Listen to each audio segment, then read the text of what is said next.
A shocking moment on the streets of Argentina. A man pointing a loaded gun at the vice president and pulling the trigger. The weapon jammed, but the assassination attempt has left the nation rattled. The inventory unsealed, detailing what the FBI seized from Mar-A-Lago, including top secret documents and dozens of folders from Donald Trump's office that were marked classified and were empty. And new tonight, Trump's one-time attorney general slamming his former boss. President Biden on the attack, hammering Trump and some Republicans as a threat to democracy. What the White House said today when pressed about the U.S. Marines in the backdrop of his fiery speech, and whether the president might have gone too far.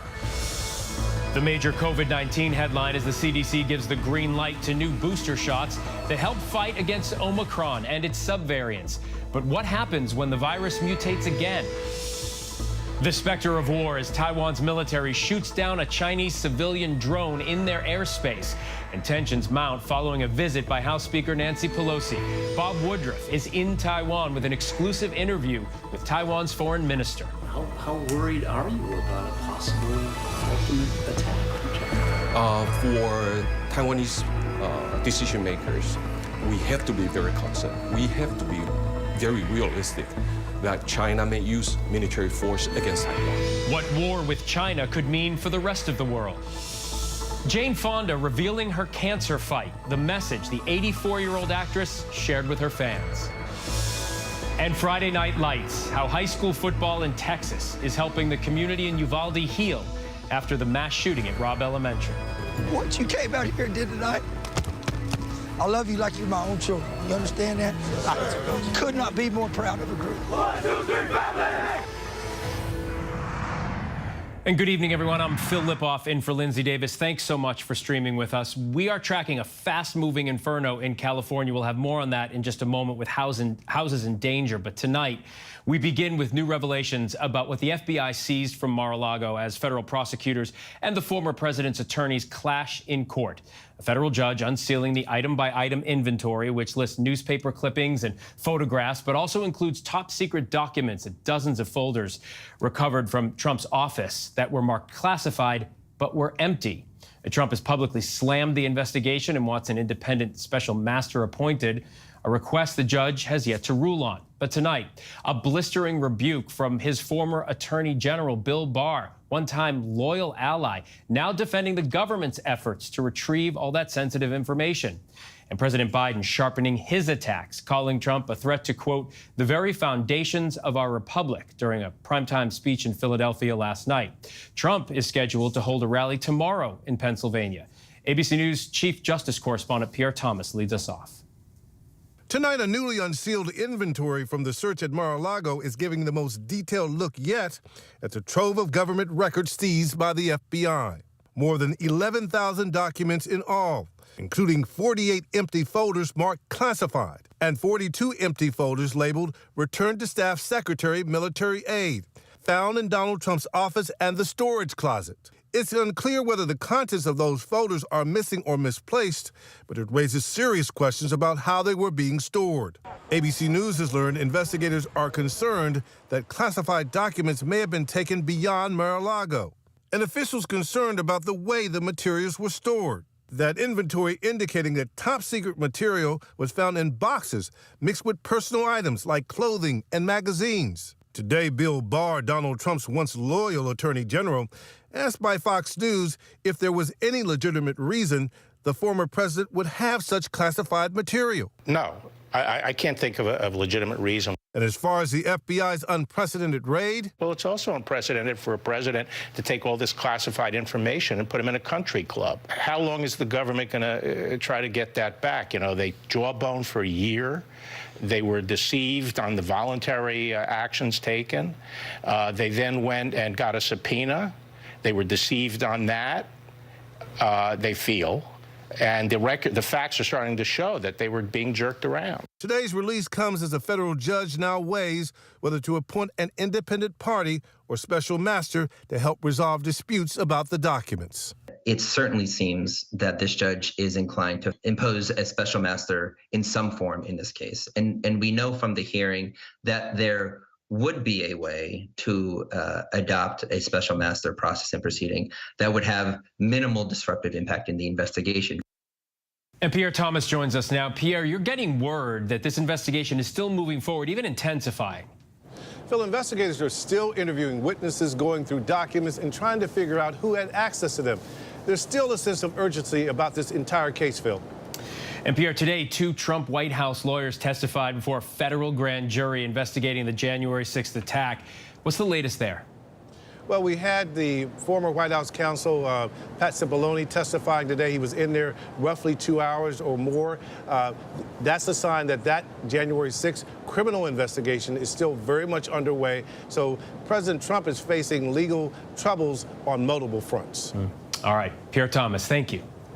All right, now to that raging inferno in California, exploding in just the last few hours. Tonight, the Mill Fire is threatening an entire town near the California-Oregon border. Will Carr reports.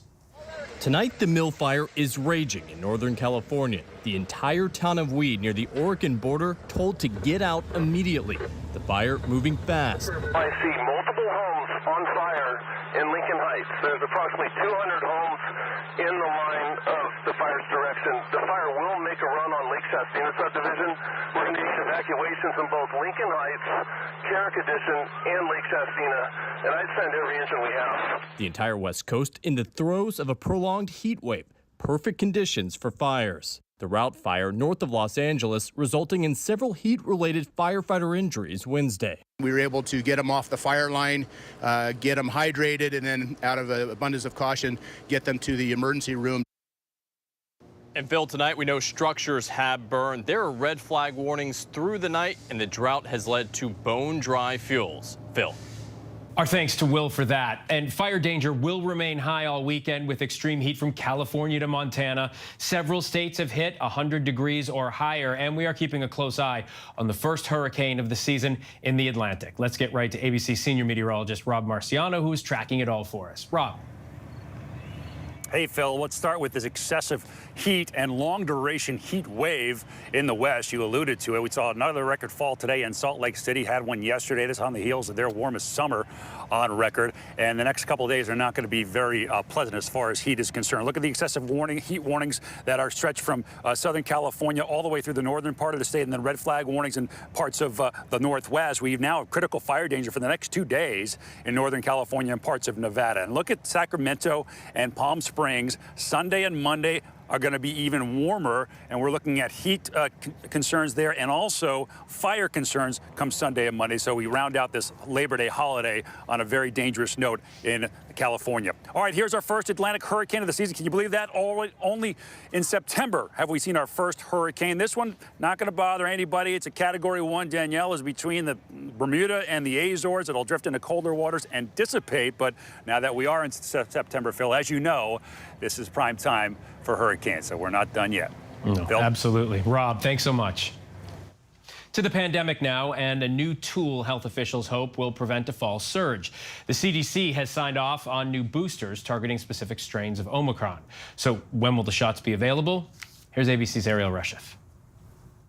Tonight, those new Omicron-targeted boosters starting to roll out.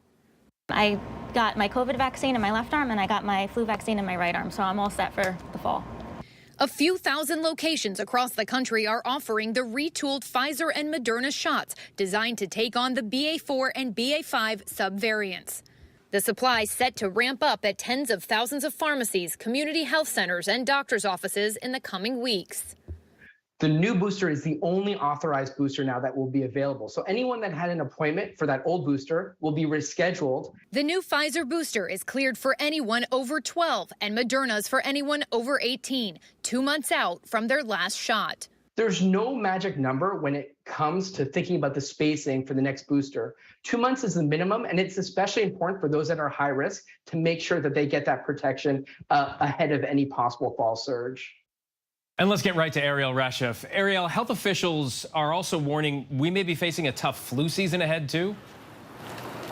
That's right, Phil. Dr. Fauci saying that we should be bracing for a pretty bad flu season ahead. He says that the best time to get your flu vaccine is by the end of October, but it is never too late. And he says just like last year, it is safe to get your COVID-19 vaccine and your flu shot at the same time. Phil? One more thing to consider as we head into the fall. Ariel, thank you. Okay, so for more insight and guidance on the booster and where we stand right now in the ongoing fight against COVID-19, ABC News medical contributor Dr. John Brownstein joins us now, also Chief Innovations Officer at Boston Children's Hospital. Dr. Brownstein, thanks for joining us tonight. Great to be here, Phil. So we're hearing some hesitancy already. I'm sure you are too. Some people feel that COVID is past or that it's no longer a serious health threat. They're questioning the need for another booster. Why is it so important for everyone, not just the elderly or immunocompromised?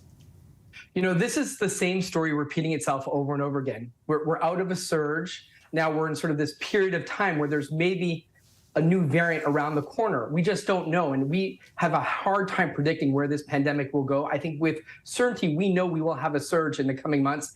This new booster will be incredibly helpful to get people's immunity up, especially to match it to the existing circulating variant of Omicron. Remember, the previous boosters and vaccines were matched to the historical Wuhan strain. Now we have this addition of the BA.4/5 protection as part of this booster. That's going to be critical, and that's the messaging that we need to really get out there now. You think the need for regular COVID-19 boosters will ever end, or is this something that is just going to, we're going to need to live with like the flu shot each fall? It's a great question, and it's one I've gotten for 2 years now. I think the reality is this virus is here to stay, but the frequency of surges is unknown because it's a new virus. I think very likely we will have some numbers of surges. Maybe it's annual, maybe it's biannual. And to counter the impact of that virus, we will have to have boosters. Now, the timing, it could look like the flu shot, and maybe eventually we'll have this combined flu and COVID vaccine together, but we still don't know what that frequency looks like. But I do think this virus isn't really going anywhere, unfortunately. I want to follow up with this. I think a lot of people are wondering this. A lot of people are affected by either the first, second shot, or even the booster. Some people, are out of commission for 24 hours. Is that something that will continue with each booster, or will it get easier for us? I think overall, the impacts of these boosters impact people differently. I think that we'll become more used to the side effects, and they're pretty minor, in the grand scheme of things. I think we'll have to see what it looks like, this particular booster in the real world. I expect that, like the clinical data, the side effects will be incredibly minimal, just like when we get the flu shot every year. There's some pain at the injection site, minor impact, but overall, of course, the benefits fully outweigh any sort of minor inconvenience that the shot provides. Yeah, and let's not forget right now, currently about 500 people are dying from COVID-19 every day in this country. Can you sort of give us a sense of scale of the number of deaths compared to other endemic illnesses, and what will it take to truly get this virus under control? I think we start to lose sight and we become numb to those numbers. We pass the million mark, and people have sort of lost sight that, as you mentioned, we have hundreds of deaths every day. We actually are greater numbers of deaths than we were a year and a half ago, but for some reason, because of the fatigue that we're experiencing with this pandemic, we've become numb to those numbers. But really, COVID is a top leading cause of death in this country, and it continues to be because of the impact and the toll it's having.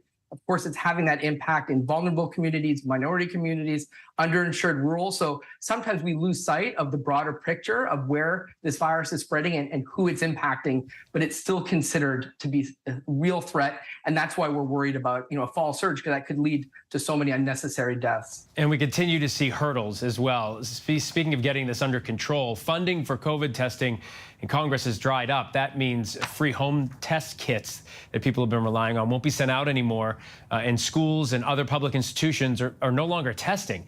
How is that going to impact the efforts to get a handle on the spread? I feel like we keep repeating the mistakes of the past. We know that testing is the cornerstone of a response to this pandemic. Without insights into who's infected, we can't properly isolate people, we can't protect the vulnerable. And without the access to free testing, it's again those that are disadvantaged, underinsured. Those people are the ones that are going to be the ones that are going to feel the brunt. They're already the ones that felt the brunt in terms of the initial waves of this pandemic, access to testing, treatment, vaccines. And now this is, again, this furthering the disparities and impact. And so, yes, you'll be able to, if you have insurance, you'll be able to access those tests. There will be some free testing sites, but overall, the capacity for testing in this country is going way down. And again, it's going to impact those that are most vulnerable. Right, and that forces the question, if someone feels like they may have COVID symptoms or learn they were exposed to someone who has COVID and they don't necessarily, have the ability to test right there, why is it still so important to get tested?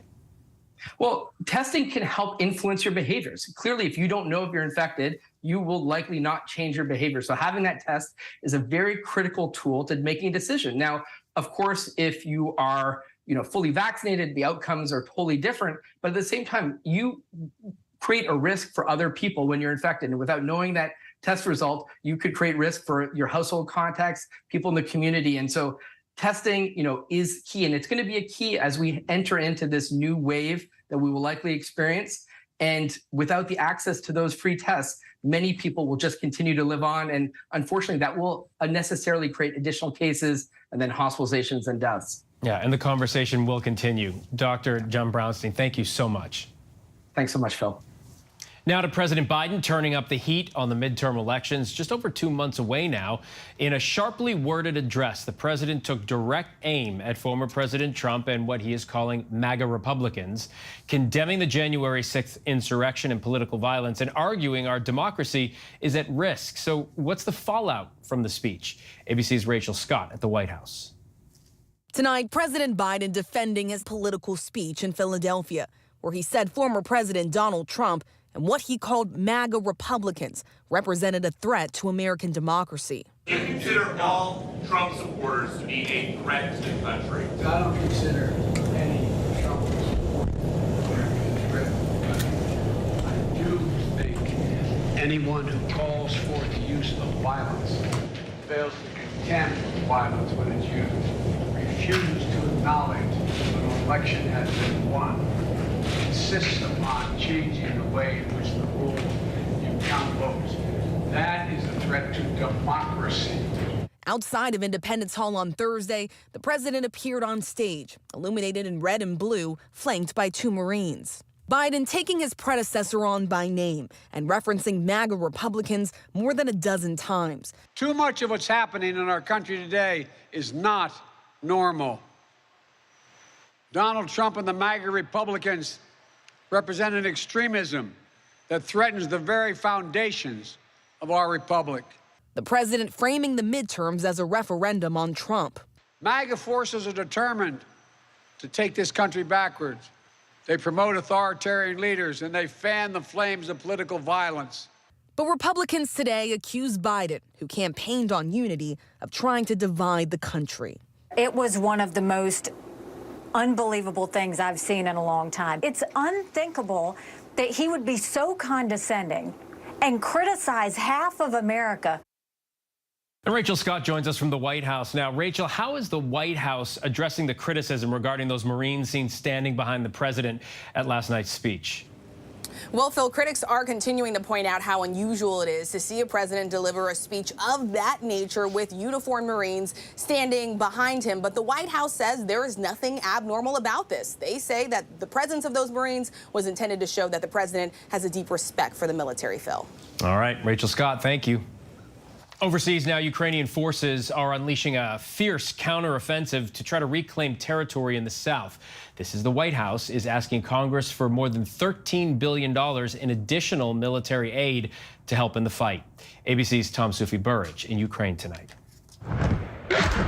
With Ukraine's new offensive raging in the south, the White House tonight asking Congress for an additional $13 billion in emergency aid for the war-torn country, saying the funding would help pay for new military equipment and would be on top of the $40 billion Congress approved earlier this year. And President Zelensky tonight praising a new agreement from G7 leaders to cap the price of Russian oil, saying the sanctions will limit the flow of money to Moscow. Tonight, with concerns mounting about Europe's largest nuclear power plant in Ukraine, the UN's nuclear watchdog today confirming the Russian military is based inside and controlling the plant. The inspectors seen touring the plant in this video from Russian TV, saying the plant is still at great risk.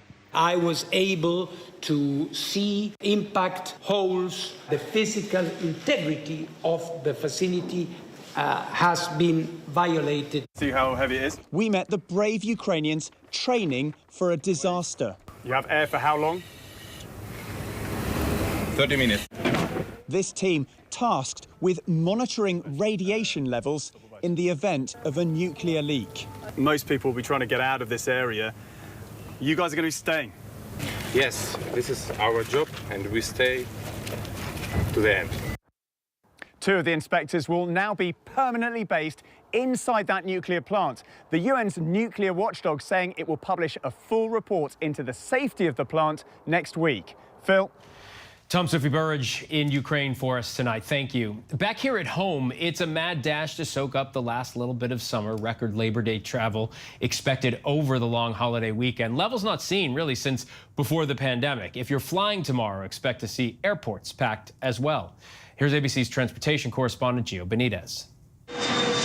Tonight, the rush to get away for one last gasp of summer is underway, and the airports are packed. This Labor Day weekend is going to be the busiest that LAX has seen since 2020. Here in Orlando, you can just see all of the travelers. Just yesterday, more than 2.3 million people were screened by the TSA, and that's actually more than before the pandemic. It's also more expensive compared to 2019. According to Kayak, the average price for a domestic flight is $372, up 41%. Everything's been smooth. Everything's been great so far. And complaints are way up compared to before the pandemic. Complaints in June were up nearly 270%. The Department of Transportation launched a new online dashboard this week to help travelers affected by flight disruptions understand their rights. And Gio joins us now from Cocoa Beach. Gio, a lot of that traffic we're talking about, crowds of people hoping desperately to see the Artemis 1 launch tomorrow. That's right. We are here on Florida Space Coast. And Phil, about 400,000 people are expected here to watch that launch to the moon. So it's going to be busy, but it'll be busy everywhere because millions of people are on the road across America right now. The good news is that the gas prices, they are still falling. $3.80 a gallon. That is the national average, Phil. Silver linings. Gio Benitez, thanks so much. When we come back, the dramatic accident caught on camera, and amazingly, no one was seriously hurt in that. All systems go. As Gio just mentioned, that key Artemis test launch is still set for tomorrow. Will it go on as planned? But first, our Bob Woodruff sits down with the foreign minister of Taiwan. His message for the world as China continues to escalate its rhetoric.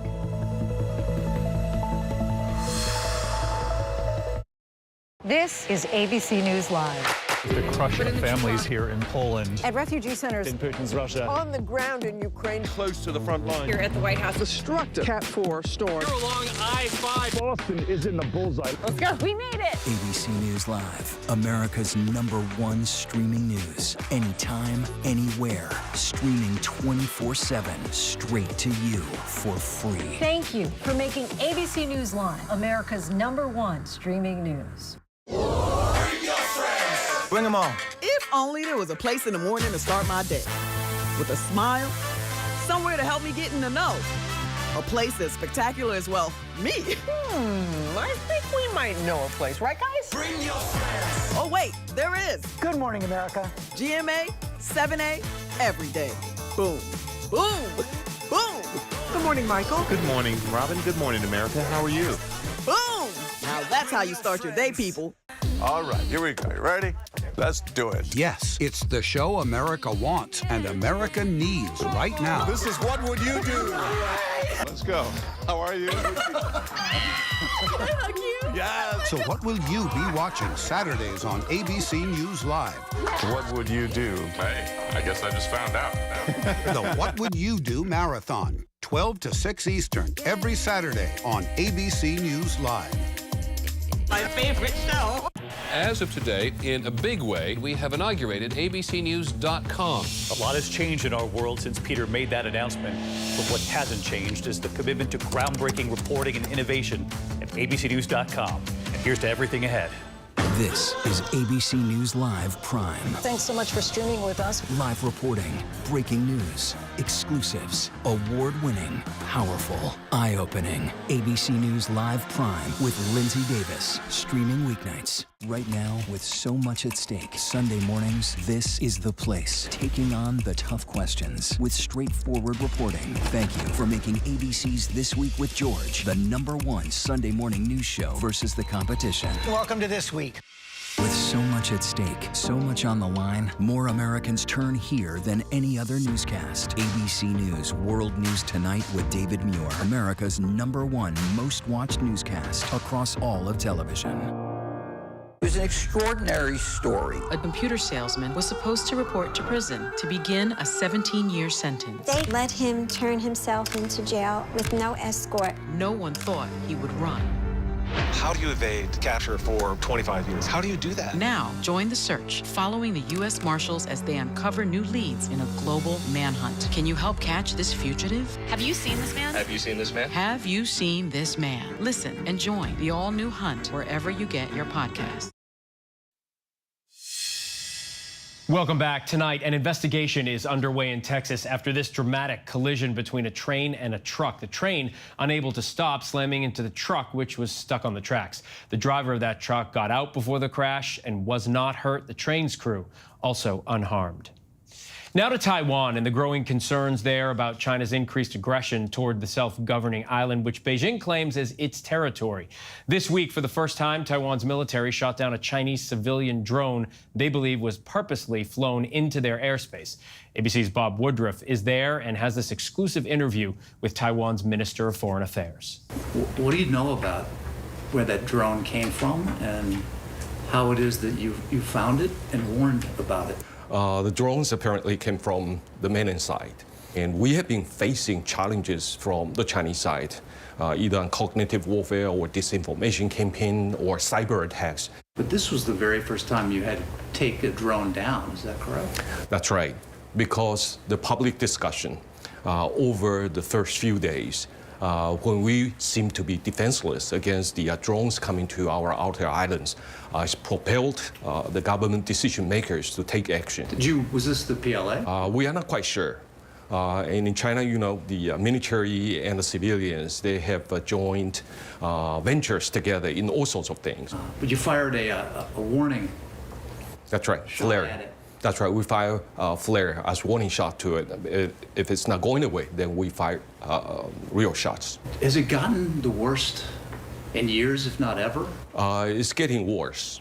And I would say the military threat posed by China in the first part of August was the worst we have seen in a long time. How worried are you about a possible ultimate attack from China? For Taiwanese decision makers, we have to be very concerned. We have to be very realistic that China may use military force against Taiwan. A lot of people in this country are now trying to train them, the civilians are trying to train to protect themselves?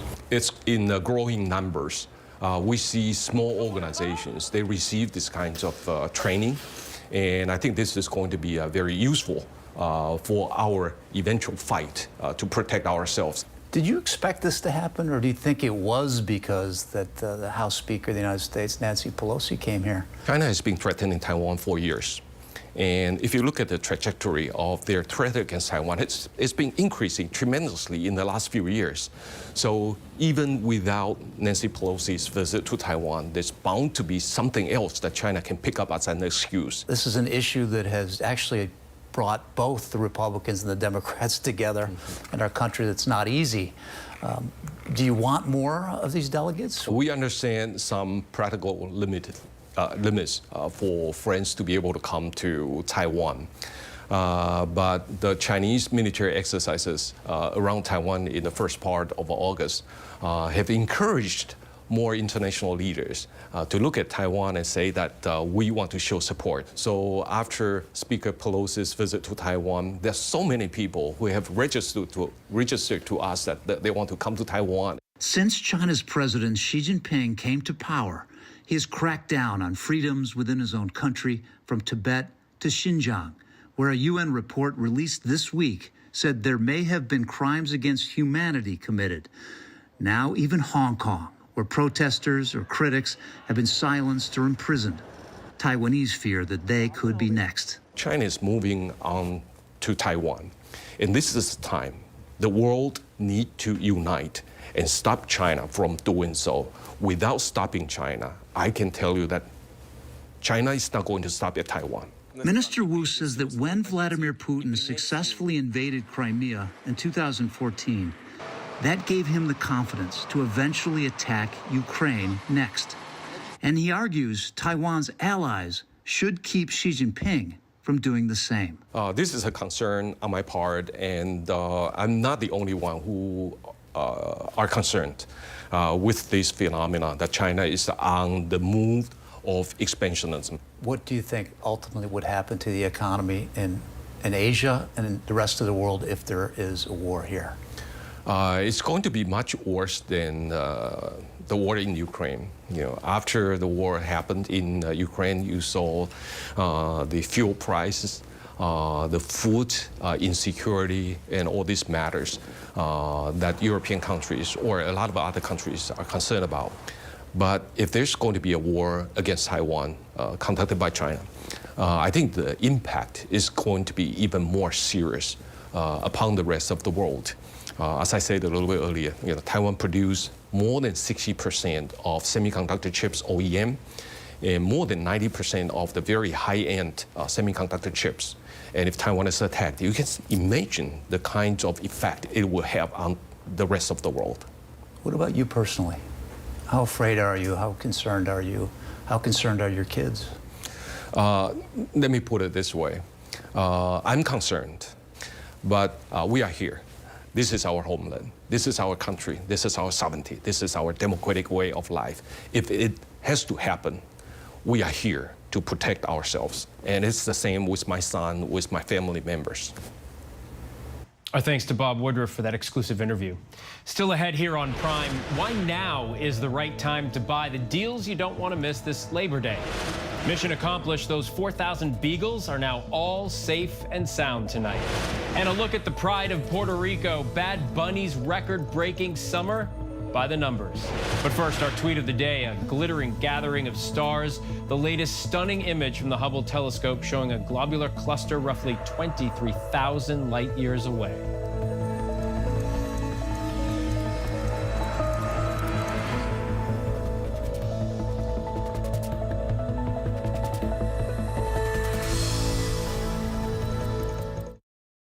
All right, here we go. You ready? Let's do it. Yes, it's the show America wants and America needs right now. This is What Would You Do? Let's go. How are you? Yes. So what will you be watching Saturdays on ABC News Live? What would you do? Hey, I guess I just found out. The What Would You Do Marathon, 12 to 6 Eastern, every Saturday on ABC News Live. My favorite show. This is ABC News Live. The crush of families here in Poland. At refugee centers. In Putin's Russia. On the ground in Ukraine. Close to the front line. Here at the White House. Destructive Cat 4 storm. Here along I-5. Boston is in the bullseye. Let's go. We made it. ABC News Live, America's #1 streaming news. Anytime, anywhere. Streaming 24/7, straight to you for free. Thank you for making ABC News Live America's #1 streaming news. America is being poisoned with fentanyl, and we don't even know it. Just heard my wife screaming. She told me they had just died. 50 to 100 times more potent than morphine. Keep breathing, come on. It's poison. It's pure poison. A few grains of salt worth of fentanyl will kill you. Just my agency has seized enough to kill the entire country. ABC News Live presents Poisoned, America's Fentanyl Crisis. The powerful series, streaming free on ABC News Live. Bring them on. If only there was a place in the morning to start my day. With a smile, somewhere to help me get in the know. A place that's spectacular as well, me. I think we might know a place, right, guys? Bring your friends. Oh, wait, there is. Good morning, America. GMA, 7A, every day. Boom, boom, boom. Good morning, Michael. Good morning, Robin. Good morning, America. How are you? Boom. Now that's how you start your day, people. Take America's #1 news with you anywhere you go, anytime, free. Download the ABC News app now. Breaking news, exclusives, 24/7. There for you with one touch. The ABC News app. Download it now. As of today, in a big way, we have inaugurated abcnews.com. A lot has changed in our world since Peter made that announcement. But what hasn't changed is the commitment to groundbreaking reporting and innovation at abcnews.com. And here's to everything ahead.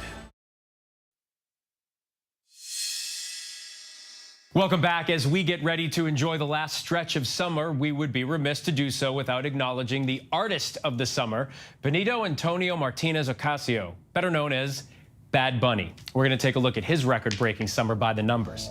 Bad Bunny's 23-track album, which translates to A Summer Without You, debuted at #1 on the Billboard 200 Top Latin Albums and Latin Rhythm Albums charts. At just 28 years old, Bad Bunny has broken plenty of records already. He's the first non-English language singer to win the Artist of the Year at MTV's Video Music Awards. With more than 356 million on-demand official streams, his album registered the largest streaming week ever for a Latin music album. 2 billion. That's the all-time record for biggest first-month streams for an album in Spotify history, achieved by Bad Bunny this summer. But that number pales in comparison to his 10.3 billion streams, his all-time record for biggest streaming year for any artist in Spotify history. He was also #1 on YouTube Music's Endless Summer list, topping both their US and global lists. And 0 is the number of his songs in English. The Puerto Rican artist has made it very clear he always knew he didn't have to change his language, his culture, or his slang to be a global sensation. And just full disclosure, we here at Prime are the official #1 streaming show for all things Bad Bunny.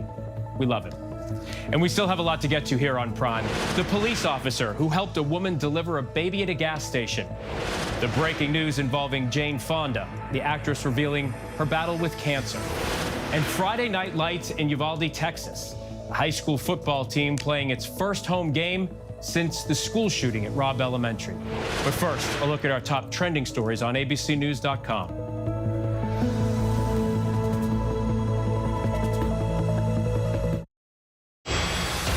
With so much at stake in our world right now, we wanted to thank you for your trust and for making ABC News America's #1 news. And thank you for making ABC News Live America's #1 streaming news.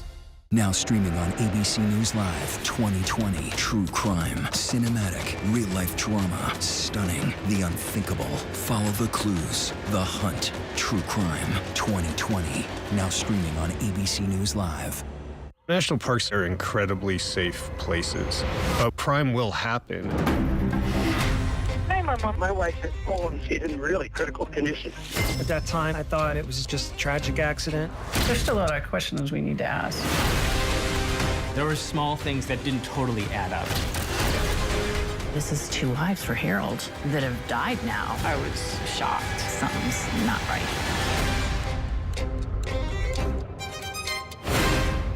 Admit it. These days, what you need to know seems to change just about every day. What is it that you really want to know, need to know? To help you not just get through your day, but to make the most of it. Feel smarter. Feel better. Feel happier. Well, how about a 3rd hour of Good Morning America? GMA 3, what you need to know. Now streaming on ABC News Live. It's all about you. I know what happened, and I'm not guilty. Why the fascination with criminal trials? Figure out what's really out there. She revealed she had murdered his family. I know in my heart that he did this. It's the time of suspicion. The ending's really tough. You don't know whether truth is going to be difficult to find unless you try to find it.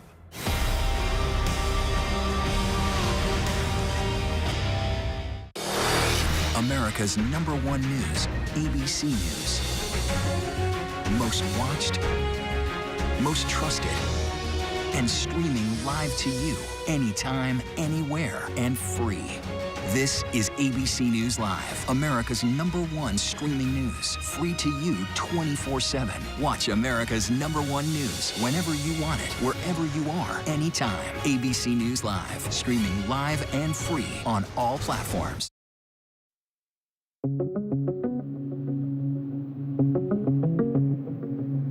A federal judge releasing an expanded list of items seized by FBI agents during last month's search warrant executed on former President Trump's Florida estate. The list itemizes hundreds of government documents seized by investigators and explains where and how they were found. The Justice Department's inventory of items taken states some documents bore classification markings ranging from confidential to top secret and were intermingled with items like newspaper clippings, photographs, books, and clothing. In Trump's office alone, DOJ alleges there were 43 empty folders seized with classified markings. ABC News learned the FBI remains concerned there could be classified records still missing. President Biden is touting the latest jobs report from August, showing the economy added 315,000 jobs last month. The great American jobs machine continues its comeback. America workers are back to work, earning more, manufacturing more, building an economy from the bottom up and the middle out. The unemployment rate ticked slightly higher to 3.7% as more people entered the workforce, and average hourly earnings rose by 5.2% over the last year. Economists say inflation is still a concern, and the Fed has signaled another rate hike is likely. The countdown is on for the launch of NASA's Artemis 1 mission Saturday afternoon. Weather conditions forecasted to be favorable. With a little guarded optimism, we're set to go this weekend. The launch has a 2-hour window beginning at 2:17 local time. Monday's first attempt was scrubbed due to 2 issues. One of the 4 engines wasn't cooling down to the proper temperature, and there was a crack in the vent valve in the inner tank.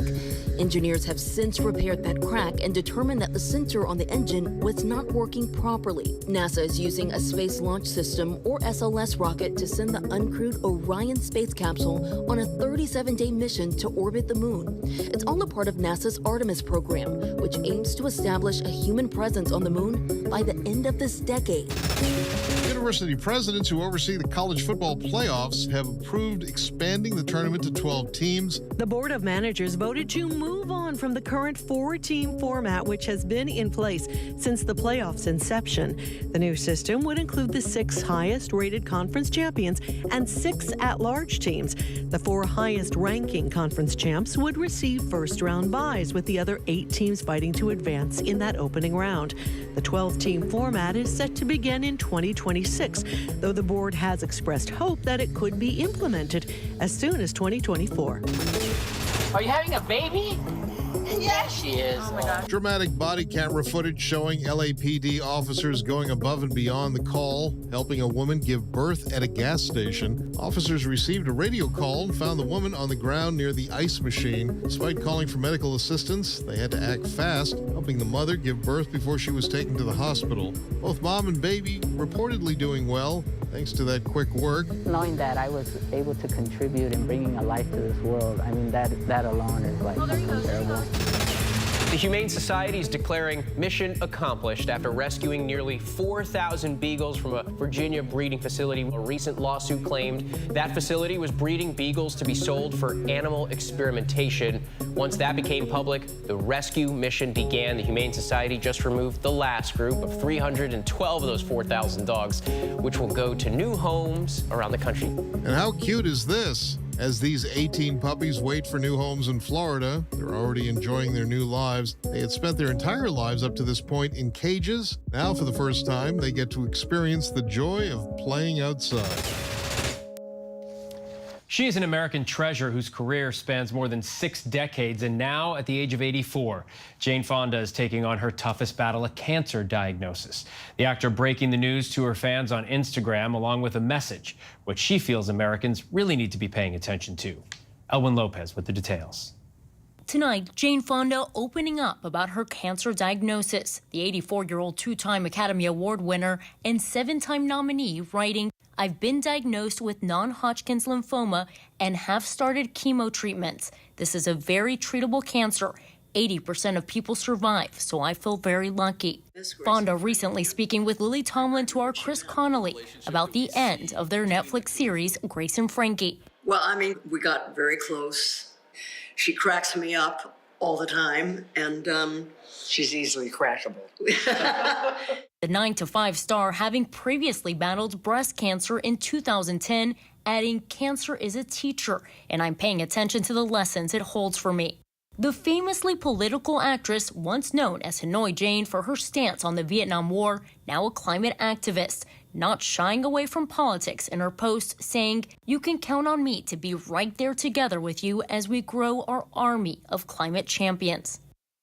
And Phil, tonight, Fonda says she's handling chemo quite well. She'll be getting treatments for 6 months, and she says that cancer, along with her age, definitely teaches the importance of adapting to new realities. Phil? Elwin Lopez, thank you.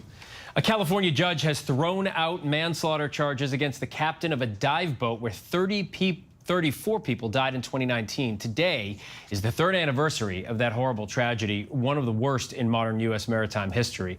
The judge saying prosecutors failed to specify in the indictment that the captain was grossly negligent. That is a requirement of the manslaughter charge. Prosecutors can appeal the ruling.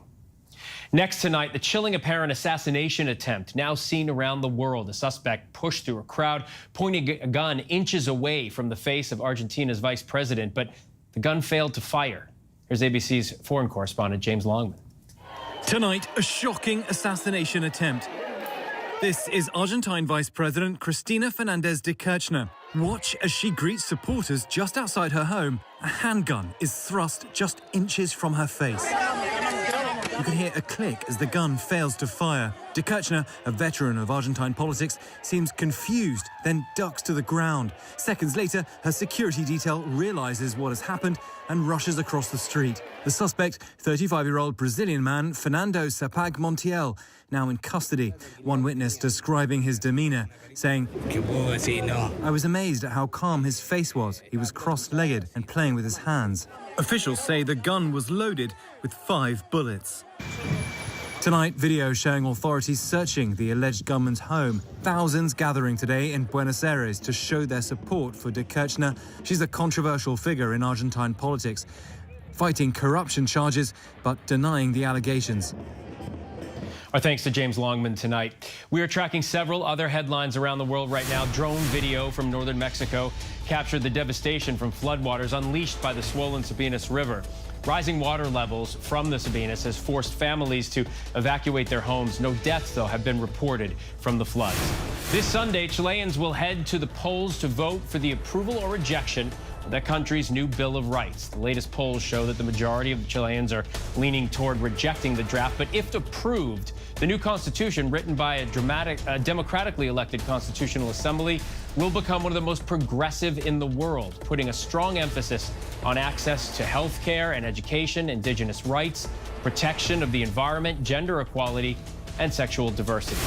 Villagers in northwestern Pakistan say they struggle now with deep, thick mud as floods are starting to recede, revealing the full extent of devastation left behind. Courtyards, streets now covered in mud as locals and animals wade through them. The inundation, blamed on climate change, has swamped about a third of the South Asian nation and is still spreading. Now to the unique effort underway in southern Africa to try to save the endangered rhino population. Long under threat from poachers, a group has come up with a way to relocate rhinos to a safer home, bringing them back to Mozambique, where they have been extinct for 4 decades and where they hope the population can once again grow and thrive. And the effort is already paying dividends. Here's ABC's Lama Hassan. They are some of nature's most majestic creatures, roaming the plains of Asia and Africa for centuries. But years of brutal conflicts and illegal poaching at a staggering rate have all but wiped out the world's rhino population, which is down 97.6% since 1960.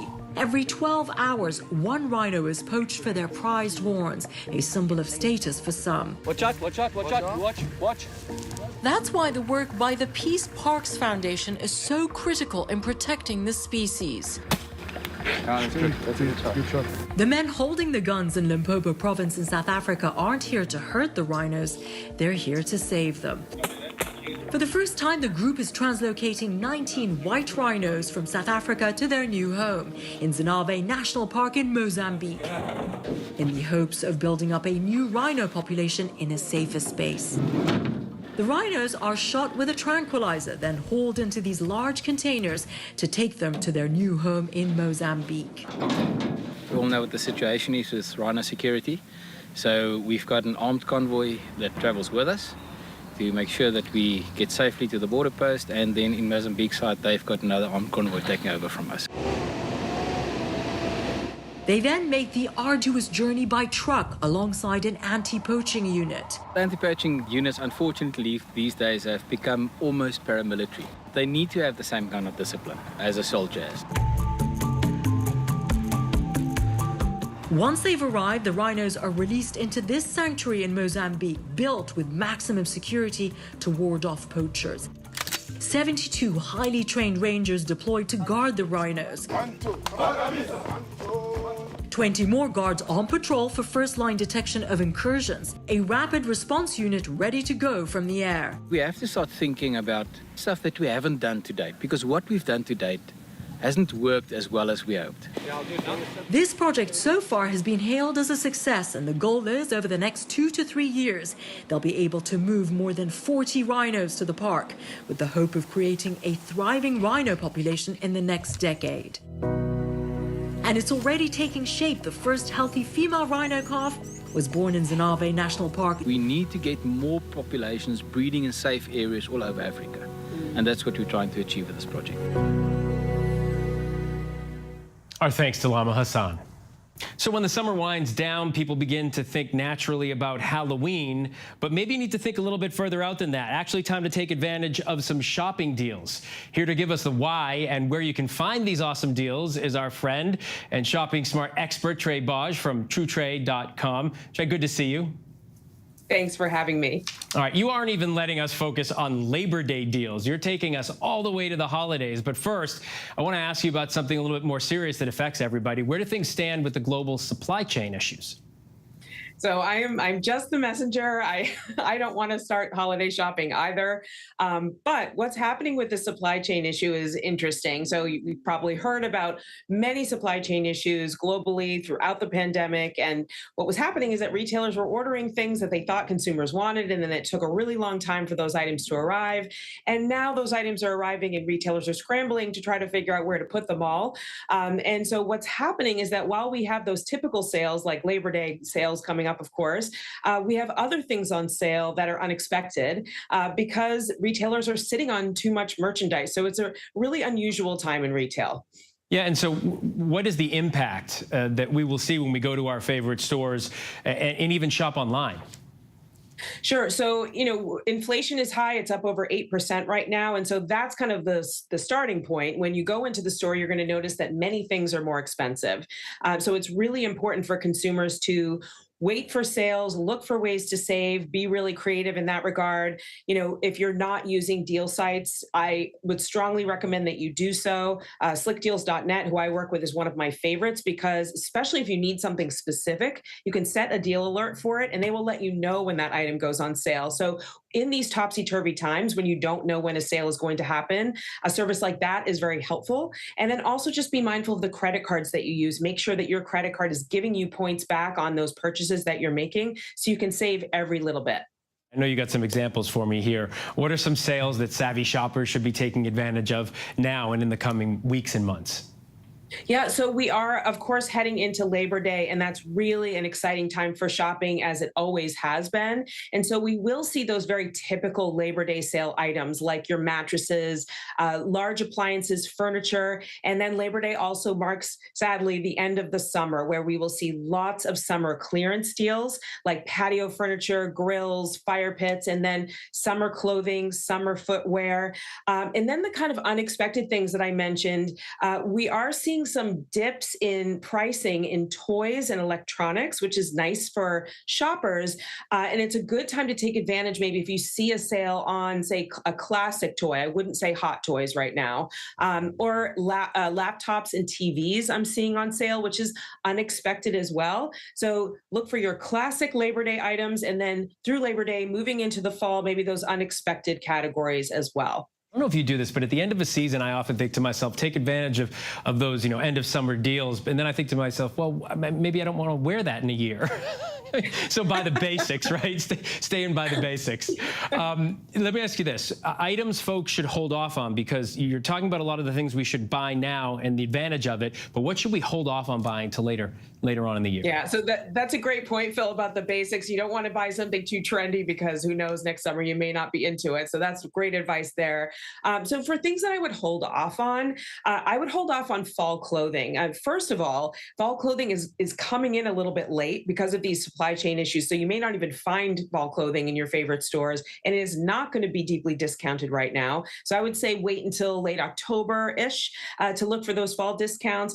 And then, we have Black Friday, Cyber Monday coming up, and that's always a really exciting sale time. So certain things that you'll see on sale around then would be maybe video game bundles. We'll see great deals there. I would also say anything gift sets, holiday themed anything. You might see some holiday themed things in the store and cringe. It's not the time to buy those items right now. I would wait until later in the season. Trey, it is always good to see you. I always take notes when I'm talking to you so that I can remember later on. Thanks for joining us. Thanks so much, Phil. And finally tonight, with school getting underway in many places again, Friday Night Lights are back. But for the Uvalde High School football team, it's more than just a game now. ABC's John Quinones reports from Uvalde as part of our continuing series, Uvalde 365. The Uvalde Coyotes took to the field for the first time last Friday night to play the first away game of the season.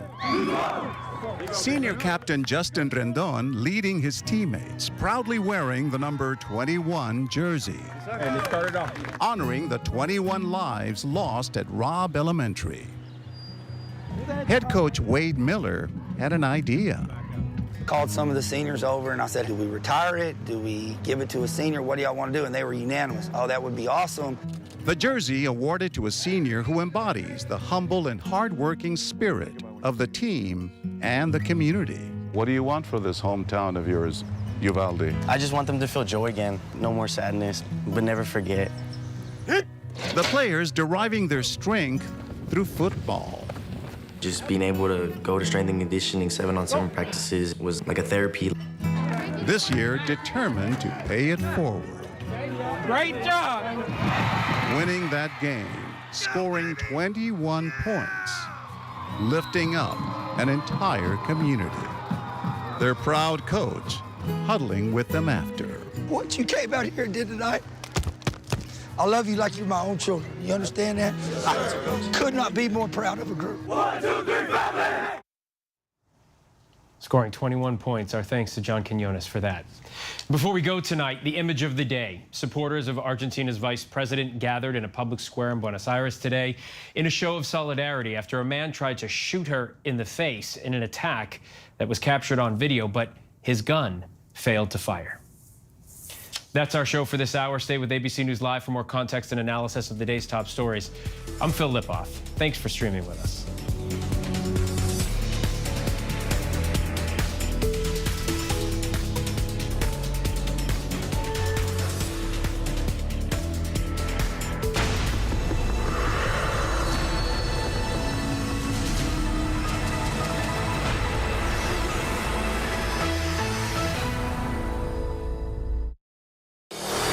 America's #1 news, ABC News. Most watched, most trusted, and streaming live to you anytime, anywhere, and free. This is ABC News Live, America's #1 streaming news. Free to you 24/7. Watch America's #1 news whenever you want it, wherever you are, anytime. ABC News Live, streaming live and free on all platforms. Take America's #1 news with you, anywhere you go, anytime, free. Download the ABC News app now. Breaking news, exclusives, 24/7. There for you with one touch.